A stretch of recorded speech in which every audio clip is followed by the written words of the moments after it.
Hello, everyone. Thanks for joining the webinar today. It's our bi-weekly webinar series. I'll give everyone a couple more minutes to join. We have attendees still coming in, so we'll give everyone a couple of minutes to join, and then we'll get started.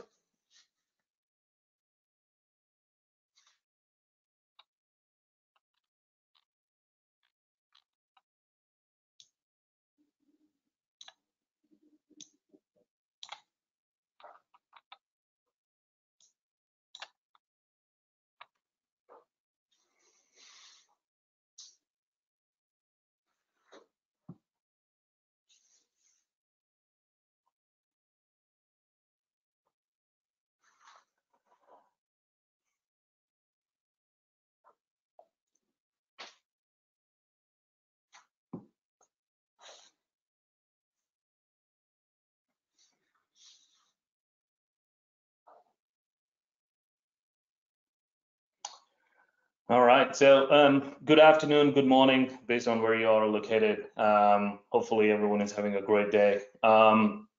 Before we start the presentation, I did want to mention Chris Church, our Chief Product Officer. He was gonna be the co-host for this webinar. Due to personal reasons, he could not make it to this webinar. So Joey Rodriguez, he's our VP of Product Management. He's going to represent Macrofab, and we have Cody, who is our strategic sourcing specialist. He's on the call as well for today. And then we have Dan Schoenfelder from Octopart. He leads the Octopart division. So it's a stacked co-host list that we have over here. I'm excited to have all of them on one call. It's a key topic. We have been talking about cloud manufacturing, digital manufacturing, the way the industry is moving. But one of the key areas that we have been focusing on has been supply chain issues, and we have been diving deeper in different webinars and covering different topics. So today we're going to talk about risks and benefits of alternative sourcing strategy. This is a topic that had a lot of people asking us questions last time, and that's why you see a stacked co-host list. A lot of people had questions around, alternative sourcing strategies, and that's exactly what you guys are going to cover in today's webinar. So without spending any more time, I'm going to hand it over to Joey and take it from there. Thanks, Mishal. Can everybody hear me clearly? Just want to make sure. Yep. All right. So happy to be here with everybody today. As Mishal kind of said, this is a topic that's kind of really just trending in the industry. When your mom and dad and grandparents are talking about supply chain and things they can't get, that's when things are real, is when you're hearing about electronic shortages in your everyday life. So it's a really prudent topic. So as Mishal said, we've got a good group of presenters here. Myself, I'm the VP of Product at Macrofab.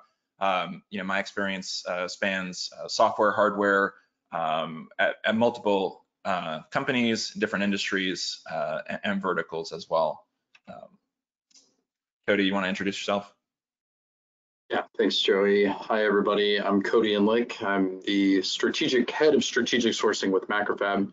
I've got about 10 years in the electronic component distribution side of the industry, sourcing and components all the way up to commodity material, SSDs, DDRs. Dealt with a lot of supply chain crises, and we're in the thick of it right now. So it's good to be here and good to meet everyone.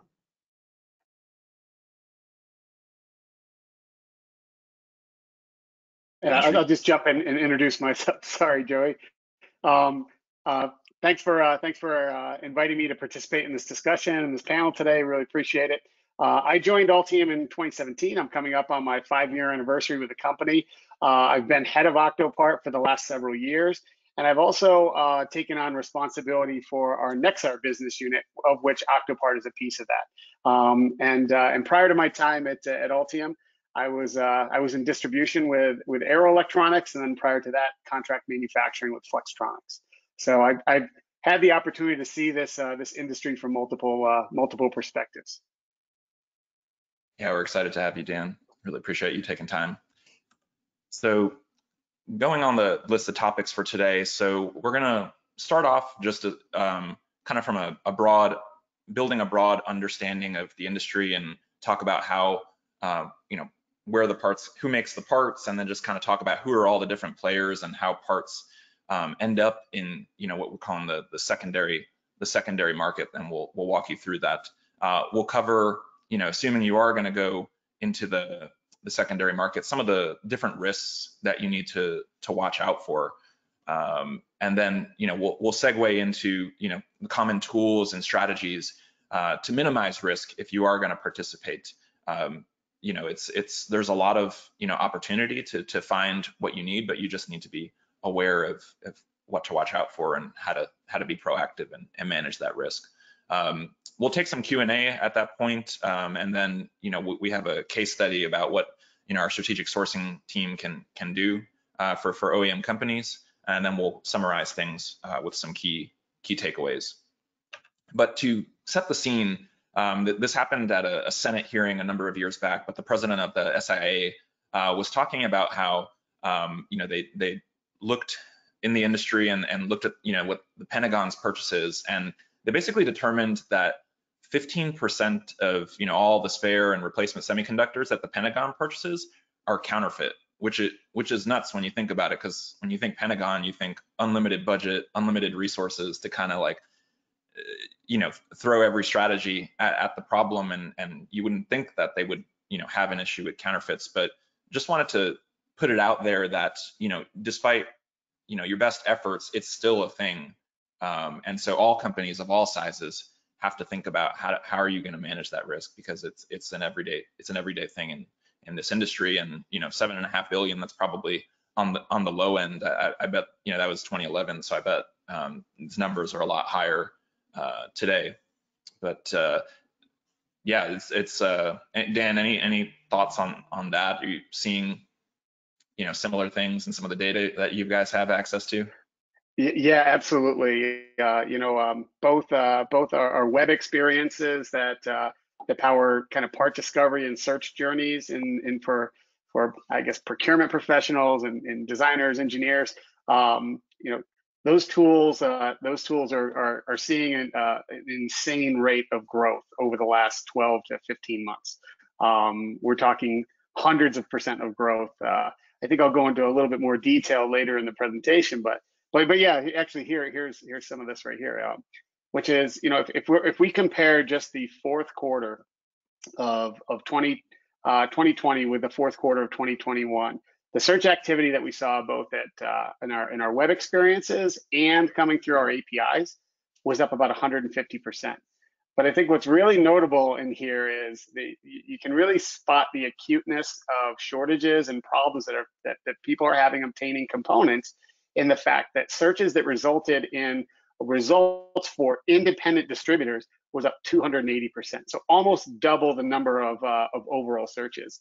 So I think it speaks to both, you know, the difficulty with obtaining parts in high demand, but also the path that a lot of users are choosing to go to be able to build assemblies and recognize revenue at this time.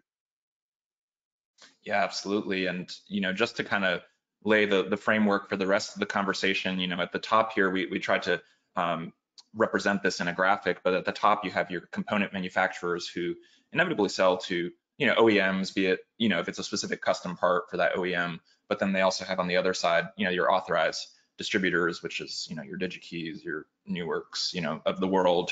And they in turn sell to OEMs and contract manufacturers and the general EMS industry.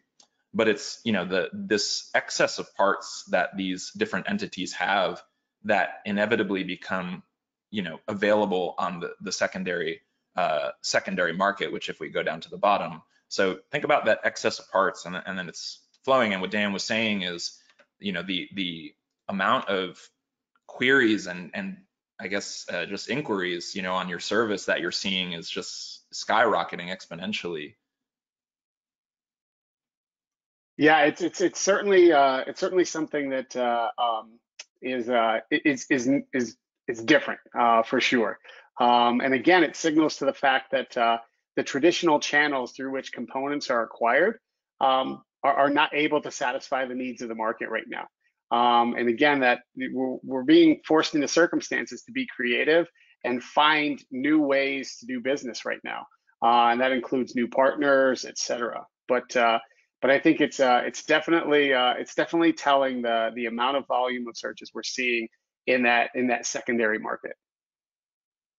Yeah, and Cody, maybe you can tell us a little bit more about these players, the independent stocking distributors and brokers, from your experience working with them.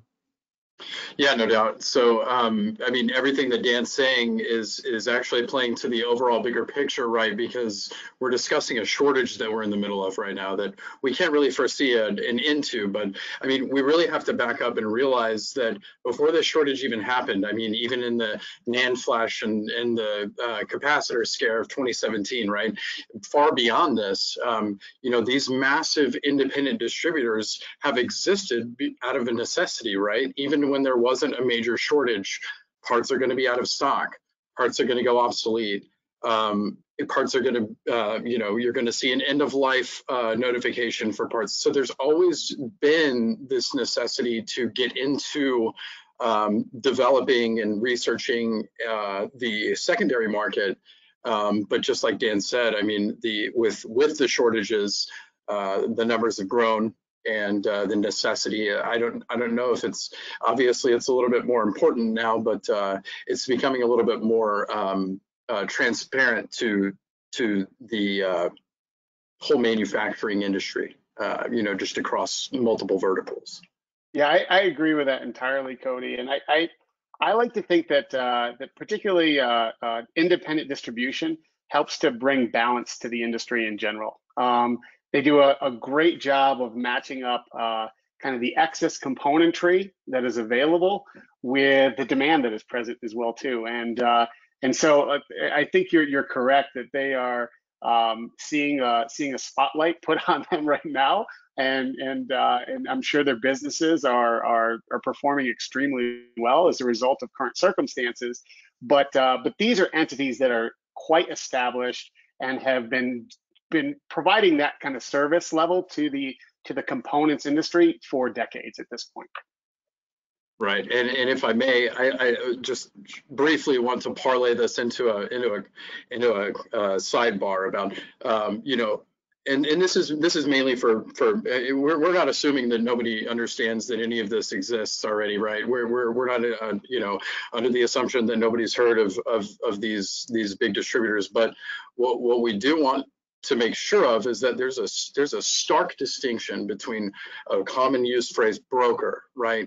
That puts a lot in, especially in this industry, it puts kind of a bad taste in people's mouth. It's a very dismissive term, when in actuality we have to have a distinction between John Edwards Components, maybe a $2 million distributor in Lakeland, Florida somewhere that operates out of a small warehouse with a small group of customers, versus a $1 billion company in Smith and Associates that is certified beyond measure to service NASA, with the quality measures in place that are comparable to the likes of Avnet or Arrow. So there has to be a definite distinction between these independent stocking distributors versus, I hate to use the phrase fly by night, but kind of these guys that are more at the broker level of the spectrum. I don't know if you guys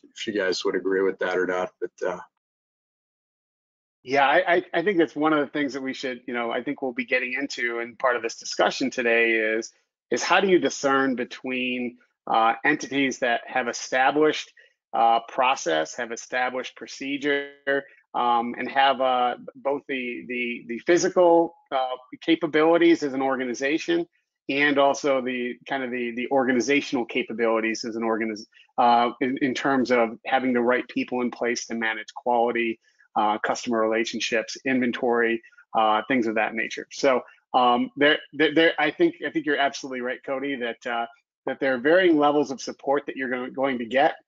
And one of the things I think we should try to flesh out today is how do you vet those sources? How do you view them differently? And what criteria should we be using to think about, like, getting into that secondary market of componentry that is not franchised? Yeah, awesome points, guys. Really like the discussion. Before we dive into specifics on how to interact with these different players and strategies and risks, it's just worth pointing out that secondary sourcing is something that should be a proactive strategy. We see it here every day at Macrofab. You don't want to be that company that is put back against the wall having to go into the secondary market. Ideally, upfront from the prototype stage, all the way as you go to getting ready for full-on production, you're thinking about your bill of materials, you're thinking about alternates, the form, fit, and function. Do they meet the cost targets?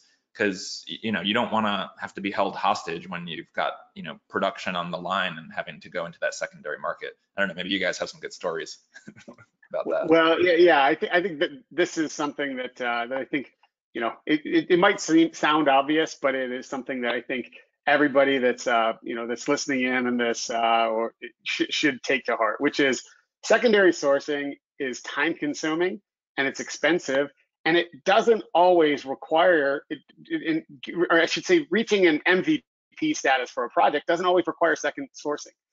So it's something that's incremental to developing an MVP. But if you don't do it, it can prove to be very problematic in the long term of any project. And it's always harder to go back and second source and to develop strategies once you've already got a problem on your hands. So looking at second sourcing as a proactive measure, as something that can be built into process, is something I think every organization needs to consider if they don't do it already. I have a couple good questions over here in the panel, guys, from our listeners. I think you guys are going to cover this. So either you can answer it right now or make it a part of your presentation. But the first question is, when this person goes out to their purchasing team and they say there is a part shortage, but this person is able to find hundreds and thousands of these parts with his non-franchise distributors or brokers. But then the purchasing team tells them, well, these pieces don't really exist, it's all bogus. So the person wants to know, what is the truth? Like, how good or how reliable are these sources? That's number one question. And the second one is very related. Any advice on the websites that can be used to find these alternative parts? Either you can answer it now, or you can make it as a part of the presentation, because I know you guys have a lot of good stuff coming up. Yeah, we got some content that speaks to it, but any initial thoughts, guys? Yeah. Cody or Dan? I would say that certainly in the world that I live in with Octopart, there's a lot of clickbait out there right now when it comes to componentry that is not real. And I think that this is where you have to take into account the source of that information. And again, we will get into, I think, in this presentation a bit as to how you vet those sources and stuff. But certainly, I would say that there is definitely a lot of false information out there when it comes to component availability. Cody, I would imagine you're seeing that right now in your team.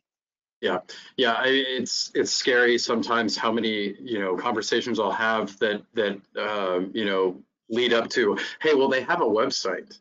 And it's bad because it's like, we're in 2022, guys. No, it's definitely a common occurrence, right? And so just to give a little insight there real quickly, not all of that can be facetious. Some of that is a smaller distributor who may have a relationship with an OEM that had at one point 10,000 pieces of a Xilinx chip, for example, and those stock levels have diminished, and you go to that, reach out to that distributor showing the stock, and maybe they can't get 10,000, but now they come back with 5,000 pieces, and it's a solid, realistic situation. However, just like Dan said, I mean, what we unfortunately see is, maybe 7 times out of 10, it's just a shadow stock offering to get your business, and that's kind of the, oh, we should have known moment, right? When DigiKey doesn't have stock, and Arrow doesn't have stock, and none of the reputable distributors in the secondary market have stock. Yet this one guy is showing an egregious amount of stock. That just has to be a red flag off the rip, definitely. Yeah, we'll cover that more specifically in a sec here. Just want to jump into before we talk about some of the strategies that you can employ. I just wanted to talk about some of the risks. Not saying this is the experience across the board, but it's just what you should keep in mind of like some of the worst case scenarios, like if you're not dealing with a good entity. But let me say here that the first obvious thing is counterfeit parts. There's this video playing here. It's somewhat dramatic, but there's literally places in the world where they're stripping e-waste down and reselling components. That's not the common scenario, but it is common, but it's not always the case, especially with the very reputable distributors. But you've got a situation where low spec components they make it look like high spec components. They'll change the part numbers on the chips, defective parts, and they're passing it off as qualified. Used things sold as new. There's just all sorts of strategies, and I guess they're getting more and more sophisticated. Cody, you must have seen a lot of this in day-to-day job. Yeah, I mean, and we still see it. We have a partner, and I know that obviously, Dan can speak to quality and on his end, but I mean, we have a partner right now overseas in a massive third-party test laboratory that sends us updates on a weekly basis, and I mean, their engineers can't believe it. When a part ends up being sent to Toshiba and Toshiba looks at the part and says, we can absolutely confirm that this is not our part, but we can also confirm that it performs better than the part that we in fact manufactured, to a part looking aesthetically completely legitimate, but having no membrane in the inside and just being completely gutless. So it's a wide variety of counterfeit that you can get these days too. So it's rampant. Yeah, and another risk out there is, just kind of goes hand in hand with counterfeit, but just if a company doesn't have a good quality management system, they don't talk about continuous improvement. Can we trust that they're doing the proper ESD handling? Are they, storing them correctly in the right temperature or humidity? Do they have any sort of traceability? Do they have, and that's different levels. Is it lot and date codes, or do they have, full chain of custody traceability that you might need in kind of mission critical industries? You've got to make sure to watch out for that with respect to risk. Any other thoughts there, guys, before we risks on the secondary market before we jump over to some strategies? I'm ready to get into the strategy piece. All right, let's do it. So thinking about the different strategies available to us, and I want to preface by saying, we're going to talk about simple strategies and very sophisticated strategies that can be exponentially expensive, and we want to recognize that some of our customers are startups that are just getting started and may not have the resources of, say, a large OEM, multi-billion-dollar corporation, but we're just putting out some best practices that you can aspire to. There's also companies that can help you reach maturity to employ some of these best practices as well. So thinking about the first thing, I think is one is just having a good incoming, you have incoming parts, just having a good inspection process, just from a visual perspective. Do the packaging and labels look correct, or does it look like they might have been tampered with or not correct? Looking at the components, there's a number of different things, and there's really good articles and white papers that are out there about different things you can do to look at the specific, the pins, the thickness of the chip, the texture, the appearance. Like we said before, the counterfeit market has gotten quite sophisticated in the tactics that they employ. But yeah, Cody or Dan, any thoughts here? Yeah, I would say that this is one of the mission critical things that I think every organization has within their control. is to put a process in place to make sure that the material that you're receiving has been handled properly and passes those baseline visual inspections prior to putting any of that componentry through your processes or through manufacturing. I think that this is absolute table stakes for every organization to have this capability. Yeah, absolutely. I just wanted to add, and to speak to some of the more, maybe not necessarily larger customers, but, more segmented in medical devices, aerospace, military, where, there's just a staunch resistance to approaching the open market. I mean, basic visual inspection is just the beginning. I mean, you can order a wide menu of in-depth scrutiny or scrutinization of testing, from X-ray, decapsulation, solderability, all the way up to a full functioning test, to where they'll actually place the part on a board and put it through whatever stress tests or functionality testing it needs to meet whatever your criteria is. So that is, I 1000% agree. This is, I mean, should just be adopted as a standard for most companies, for sure. Yeah, and you kind of led us, Cody, into the next one, which is there's all these third-party, companies out there that they just specialize in the validation that you just talked about. Who are some of the players, in this space that provide those services? I mean, there's multiple, and there be outside of, major independent distributors that offer these services internally. Just a few examples. There's AAA. It's a fantastic testing company here stateside that we've partnered with before. Whitehorse Test Laboratories is just a massive powerhouse of a testing facility in Hong Kong. That's our strategic partner for most of our Asia sourcing. And again, these are companies where your parts aren't just going to go through testing and it comes out with hey, everything's good and we're going to give you our CFC. No, these are in-depth test reports, pictures, and engineers with years of experience behind this data to ensure that what you're getting is new and original, and will meet your fit, form, and function requirements. Yeah, and I would say there's an entity, the last bullet here on this slide, ERAI, and that is a company that we've incorporated into our processes inside of Altium and specifically inside of the Nexar business unit and Octopart. And they maintain a database of both componentry and also companies that are known to be subject to fraud and counterfeit devices being out there. So one of the things that we put in practice proactively is, for every new entity that wants to partner with Octopart to list their inventory on the marketplace, we go to ERAI and we make sure that these entities have never trafficked fraudulent devices or counterfeit devices, have never been flagged for that. And that is one of the processes that we build in.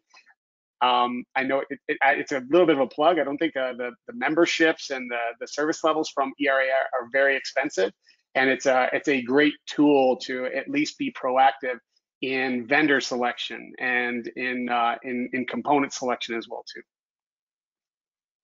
Yeah, some really good tips, guys.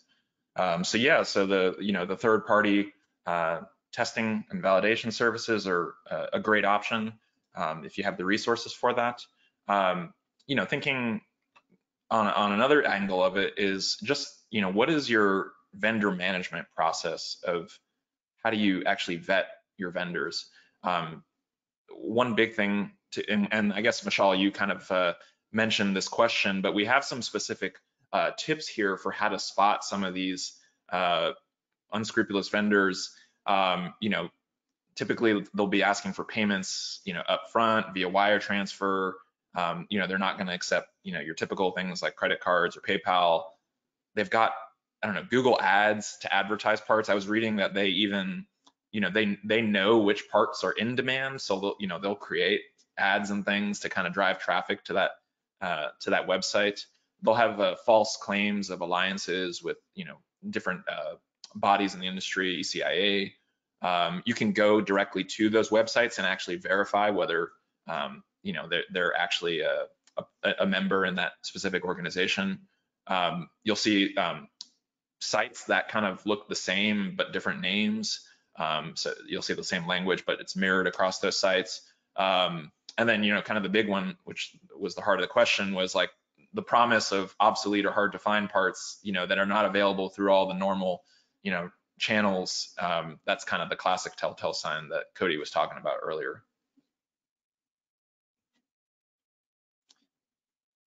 So going along with vendor management, I think the other side of that is, does the company you're working with have the right certifications? Table stakes is, ISO 9001. Any respectable company would have that just says, here is our processes, and we do what we say and we say what we do. And then it just, depending on your industry, whether you're in a high reliability industry, there's many different standards that are things to watch out for. If you're going to go into the secondary market, is make sure the broker or the the independent distributor you're working with has those specific certifications. Any other thoughts here, guys? Yeah, I would say when you're vetting sources based upon these standards, they should all have these standards, their processes documented, and they should be willing to provide those to you. So there are some companies that will put like an ISO 9001 on their website or things like that. When you're vetting new sources, don't be afraid to ask for quality documentation and process documentation to see what they have behind the scenes, especially if it's somebody that is not a known entity or a trusted brand in the industry. I think that's an extremely reasonable request, and it's a red flag if any entity is unable to produce that documentation or unwilling to produce that. Dan, there is a question, you should respond to it right away. What checks are done to verify the vendors listed in an Octopart search? Are there any user reporting channels available if an Octopart user gets counterfeit parts from a vendor found through Octopart? Yeah. So as a marketplace that's trying to provide visibility to available components and to part data, it's hard to be the policeman of the industry. And that's not the role that we're trying to take on. We're trying to present as much decision-making criteria to the users of our platform as possible. So as I mentioned, we do partner with companies like ERAI, ECIA, and others to ensure that the sources that we do list are valid. We take user feedback as well too, constantly. If users are clicking out to particularly an independent distributor that it turns out does not have stock, and we'll delist those from our platform as well too. So we try to be as proactive as possible when it comes to that. And we have several hundred, more than 300 different sellers that list inventory, but it's a very high concentration in franchise distribution is really where our sweet spot is. Independent is a rather small piece of our overall business. Can you answer the second part of the question, that if at all they run into an issue with the counterfeit part, how do they report it to Octopart? So we have a feedback link on our site. They can report it back to us. We report everything that comes to us. We report back to ERAI as well too. So I would encourage them to be proactive about reporting to agencies like ERAI, even if they have no affiliation to them as well. Yeah, absolutely, Dan. I was just going to add, Michelle, that brings it right back to ERAI to shamelessly plug. But I mean, these guys really are an authoritative figure in this space, and it can help on both ends, right? If you're about to place an order with a new vendor, run them through ERAI, see if there's any alerts, and these are in-depth alerts. You're not just going to say, hey, this person is suspect. It's going to have what they do, what they sold, or maybe if there was a financial issue, even, if a company burned a manufacturer for financial situation, whatever the case is, it's going to be documented in ERAI. And likewise, if something comes up that is suspect, ERAI encourages everybody to report in. so that all of this data is tracked. It's kind of a communal responsibility type of activity for the industry, because if you unfortunately are subject to receiving counterfeit goods, you know, and you're able to report through ERAI, it helps prevent somebody else from making a similar mistake with that same company. And so I think it's part of I guess a responsibility that all of us have in this industry to help others out. On the certification note, Dan and Cody, thanks for the answer. I mean, that's great. I don't know if I understand this question correctly. What about ANSI ESD S20.20 certification with valid certificate? Is to the person asking the question, can you frame that question a little bit differently? Are you asking, is that a good certification to have, to look for? We'll continue with the presentation, Dan, unless you have a comment around. I apologize. I am not a true expert in quality and standards in particular, so I'm not familiar with that standard off the top of my head. Okay, so sorry, go on. I didn't hear it. So the question is, what about ANSI ESD S20.20 certification with valid certificate?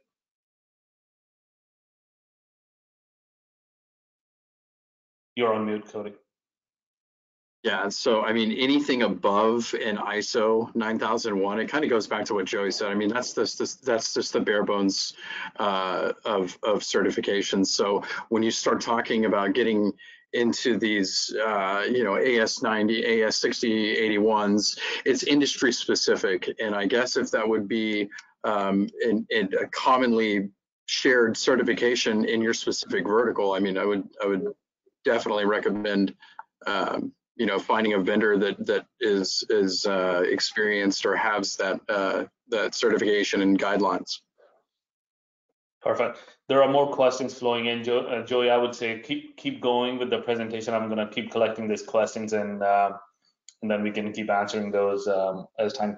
Everyone listening, guys, keep putting in your questions. If we cannot answer all your questions right now, we'll you know, send you an individual email answering your questions. So keep typing your questions in the panel. Okay, but yeah, that sounds good. Yeah, and I think closing up like the strategy discussion, obviously we've talked about a number of different things that are simple to do, table stakes to very complex. You know, some of the last ones I would say is working with, you know, if you're not going to do this in-house, you know, this in-house inspection, or you don't want to deal with these third-party test houses, that is something that you know, a contract manufacturer, you know, a digital platform like MacroFab can offer. Is we've got, you know, in-house, we have our own strategic sourcing team, you know, led by Cody, you know, that are, you know, have all these relationships and know-how, and know how to navigate the industry and the different players. You know, we also leverage quite extensively, you know, Octopart and Nexar, you know, in our own platform. So a lot of the, you know, things that you see in our platform are because of that, you know, service like Octopart and Nexar exist, and that kind of leads into you know, Nexar and Octopart. Dan, maybe speak a little bit to what value you guys can offer. Yeah, you know, before I get into kind of like our value prop and more salesy stuff, I do want to say that you know, that there are a lot of resources that are available to all of us. The availability of part information of various kinds has never been as pervasive as it is right now. It's empowering, it's democratizing. So please, you know, utilize the tools that are available out there. If you're not going to an Octopart, go someplace else that has information on part data, and to help you vet the opportunities that are present in front of you. And definitely take advantage of the fact that we live in a time where there's more powerful decision-making tools out there for this industry than have ever existed before. And I just happen to be responsible for one of them.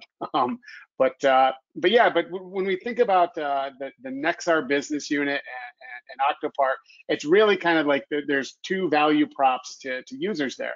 We have the API, which is the programmatic access to information. And then we have our search engine, which is Octopart itself, and that's more of a web-based experience. They're both powered by the same database, and that there's nearly, I think, 60 million parts in that database now. The coverage is across hundreds of distributors and thousands of manufacturers. But the type of information you're going to find there is real-time pricing and real-time availability. That's one of our key core value props is that. For most major distributors, we operate in an API to API relationship with them, and we have up to the minute pricing and availability. When it comes to the secondary market, you're probably going to find price and availability that may be days or even a week old in some cases.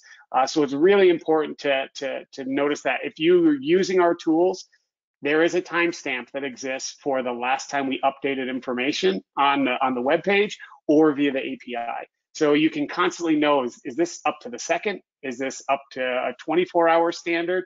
Or is it a week standard? And that's clearly identifiable.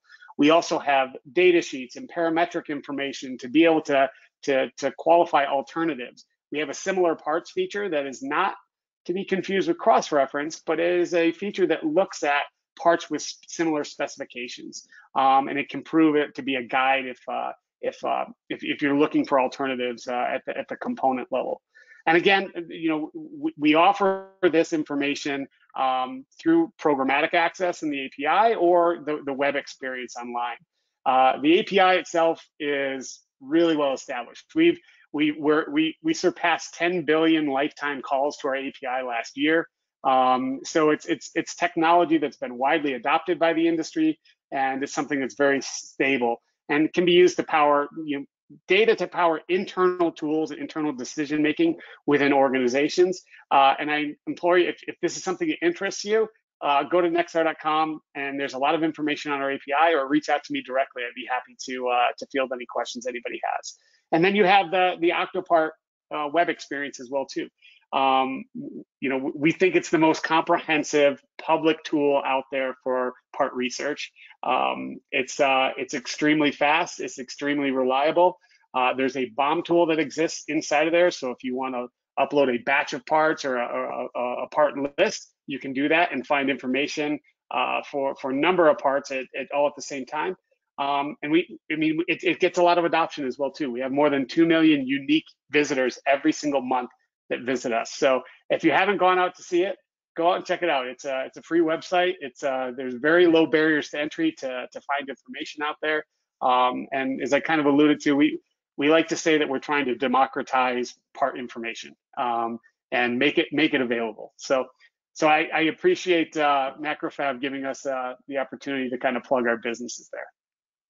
Yeah, and I think you guys have such a unique perspective because you have access to this data. We started the presentation where you shared that insight about how like year over year, you're seeing it in like the amount of searches that people are doing. That's like a leading indicator to something's going on. So I'm interested. Yeah, Joey, you're actually pulling something out of me I hadn't planned to talk about. But one of the things that I think is becoming really interesting about our business is we have this part data kind of infrastructure and experiences that I've talked about.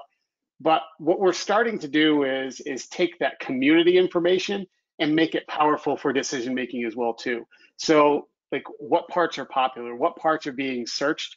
Those are things and tools that we're planning to put out so that users can understand part popularity or where they might have risk in their design, because a part may not have been available in regular frequency.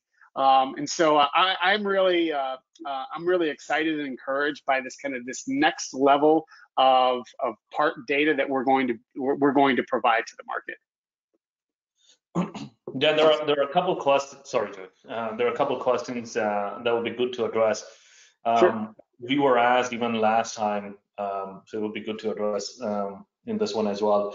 So the first one is, in some cases, we have found that distributors have fewer parts, but the manufacturers have stock to sell directly. Are any manufacturers increasing the number of authorized distributors? And does that exacerbate the shortages? Also, does Octopart have any visibility into manufacturer direct stock? Yeah, so it's a great question. And two things to answer there. First off is there are a wide variety of strategies that I am seeing at the manufacturer level when it comes to their sales channel. There are some manufacturers that are looking to take more of their sales direct and streamline their distribution network and reduce the number of distributors. And there are some component manufacturers that are smaller in nature, have a smaller sales staff, don't have a huge infrastructure, and they need to leverage distribution to be able to expand their sales footprint.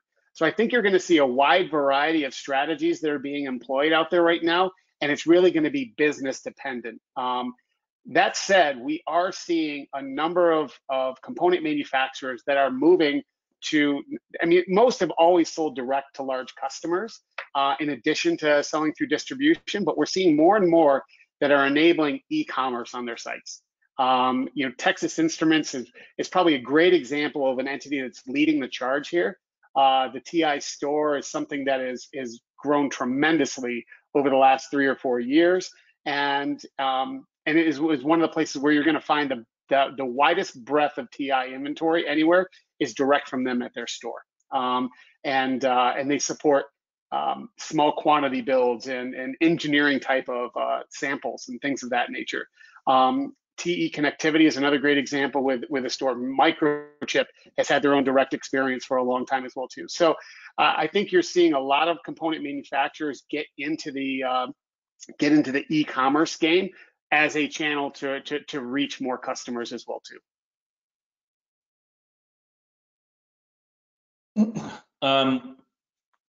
The other question is, do you have a list of other search engines that you would recommend? I'm assuming this is in. Oh my gosh, you're really putting me on the spot here. This is terrible. It pains me to have to answer this. I have obviously a heavy bias towards Octopart. There are competitors to Octopart out there that are free.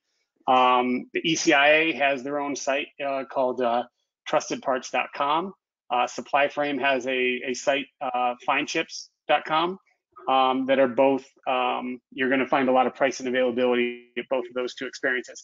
And then I would say that there are also some, for companies that are looking to really invest in this space, there are some purveyors of part data that come at a greater cost, but they also come with greater customization to your needs as well too.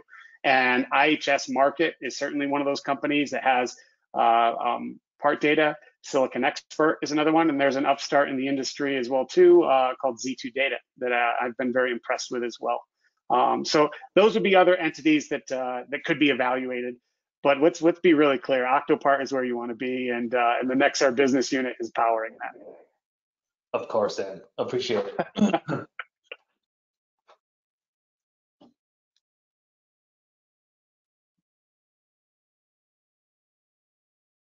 Any other questions, Michelle? No, I think, and again, yeah, listeners, feel free to ask us questions. Even if something comes to your mind after the webinar, feel free to send out an email to me, and we'll be responding to you. Before we move to the case study, one last question. I think the second part of one of the questions, Dan, was, does Octopart have any visibility into manufacturer direct stock?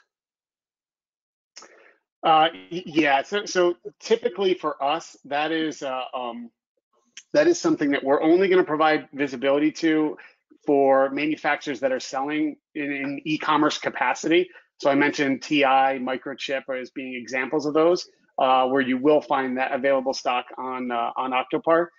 And then there are some distributors that include factory stock in their feeds to us as well too. So it'd be embedded inside of a feed that we get from an Arrow or an Avnet or somebody of that nature. So I think I qualify by saying yes, Michelle, you will find that on Octopart. It's not always going to be easy to spot what is factory stock availability versus what is coming from a distributor. Got it. Awesome. Joey, let's do the case study. I think this would really help the conversation as well. And for the listeners, continue to keep asking us questions. Awesome. So yeah, with this case study, one thing we want to, so like Dan's been saying, you know, we've never had so much more access to data and just the democratization of that data. But with this case study, one thing we wanted to highlight is there is still, with any industry, but especially this industry, there's still an element of relationships that come into play. Is just there. Companies that have strategic sourcing teams with people that, like Cody, that know the industry, that have the relationships, there's just times where, you know, maybe the API or something is telling you, you know, there is no stock, it doesn't exist. You know, that's a very common occurrence. And there are cases where, you know, teams and individuals with that know-how and knowledge are able to help you through that crunch. I'll caveat by saying, you know, we warned you guys, like, be proactive, deal with this up front. But Cody's going to walk you through a case study that he had with a customer recently, where they were in production, they didn't have a choice, and you know, they kind of got a big surprise. So Cody, if you want to walk us through this case study. Yeah, so I mean, and this is just one example, but you know, an OEM that was looking to go to production, obviously they were having a supply chain issue. I think it came out, yeah, it pushed a distributor, an authorized distributor, as a matter of fact, had actually come down and pushed out a part that they, assumed they had on back order, and canceled, with the alternative being a 62-week lead time. Our team was able to source the part. They were, you know, able to move to production, and we received the parts from our vendor in 3 days versus a 62-week lead time, I think is what it came out to be. So this is just, you know, kind of one example, but I guess my turn to kind of shamelessly plug. Hey, and to touch on what Dan said, I mean, and to kind of go into my point here, Octopart is fantastic. I mean, Octoparts, I mean, they're a benchmark for sure. And just like Dan said, if you're looking into any other websites, you know, I highly recommend a website like IHS, because the focal point really needs to be building internal QMS processes and walking into this territory, if it's not already charted territory, carefully and with quality at the front. And IHS is such a massive membrane of information with data sheets and life cycle information on parts, though, you know, end of life alerts.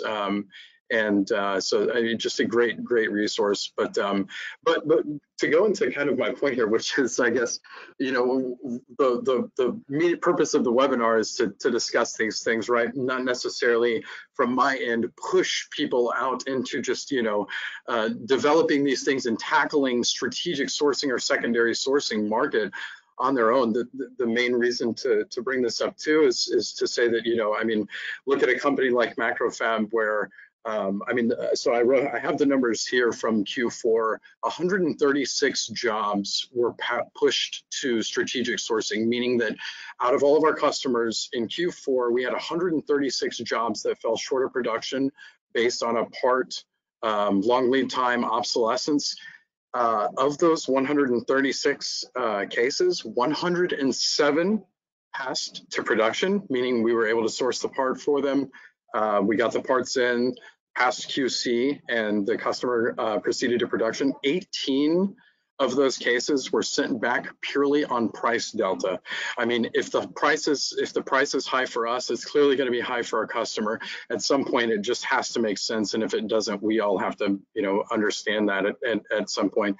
And 11 of the parts just weren't found. So I think that's really, and that's out of thousands in Q4. So Macrofab's really not necessarily doing anything that is new, but it is pretty groundbreaking in that we're internalizing this, I guess you would call, broker process, right? With a team built with highly experienced individuals in this space. So we can give you the guarantee that we're not necessarily traveling down the brokerage avenue. We're going directly to stocking manufacturers as I said, you're looking at 60 plus years of distribution experience on our strategic sourcing team to help guide and make sure that not only are we finding the parts, this is all being handled with a very solid QMS process in place. So yeah, it's very exciting. I appreciate you guys letting me come here to talk about it.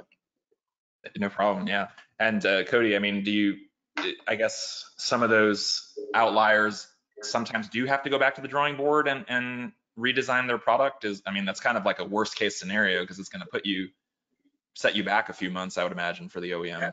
Sure. I mean, if you don't have the internal capabilities to utilize a tool like Dan's referring to inside of Octopart, where you can gauge possible crosses or alternates or subs for the part that is giving you trouble.